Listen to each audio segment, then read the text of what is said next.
Nigga kill over a bitch, but let a rat keep his wife. That the defense wishes to add? I do, Judge. I just want to point out a couple things with the arrest and the affidavit for arrest. I know that PCOs are to be found. Yes, sir. Generally speaking, I always like to make the court aware of the strength or weakness of the case because I think that goes towards the bond. In this case, Judge, this happened in November. Oh, before I get to that, we also self-surrendered for the court's edification. We self-surrendered. He was in California. I had him fly back specifically for this case. I was notified by the U.S. Marshal Service and given the opportunity to surrender him. U.S. Marshal Service was beyond professional in this case, just for the record. But if you read the affidavit that is attached to the warrant, Judge, essentially what happened here was there was two vehicles. Yes, sir. Neither of the vehicles are registered to Mr. Capri personally.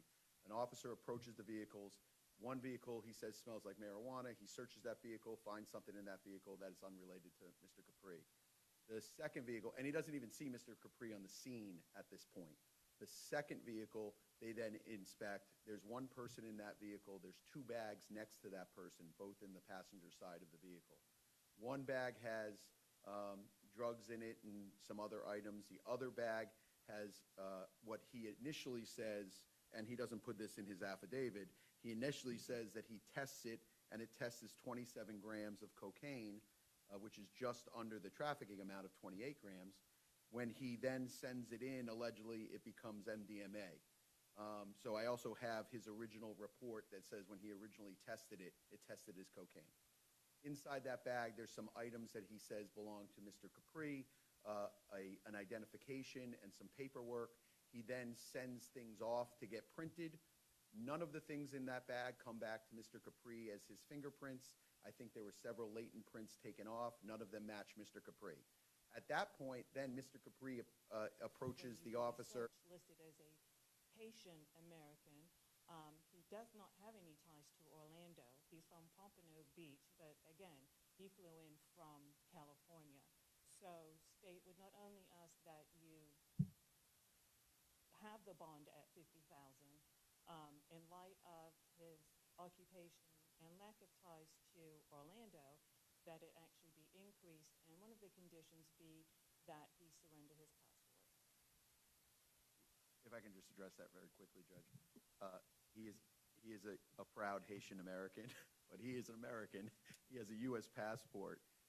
He doesn't have any plans on leaving the country. We've faced cases that are 10 times this case, and I've won, by the way. But we'll put that in another bucket. But the fact that he's a rapper doesn't give you a legal purpose to raise the bond. So I would still ask for a $10,000 bond, Judge. All right, well, I appreciate all the argument. Again, Mr. Capri, you're charged with trafficking in methamphetamine or MDMA, more than 10 grams, less than 200 grams. That is a first-degree felony. Again, you are entitled to a bond, so I am going to give you a bond. I have considered the strength of the case as well as everything that was set forth in the arrest affidavit.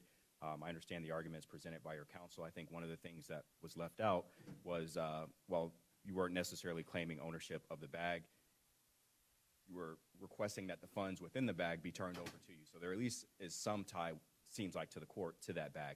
Nonetheless, I think in terms of bond, I am going to slightly increase the bond. I think based upon your, not the fact that you're a rapper, I think that has no binding, but the other factors that the court considered is your prior criminal history, including 12 prior felony convictions, 2 misdemeanor convictions, 1 failure to appear. That was quite some time ago, so I'm not giving a ton of weight to the failure to appear, but I think an appropriate bond in this case would be $75,000, so that's going to be what the court sets the bond at.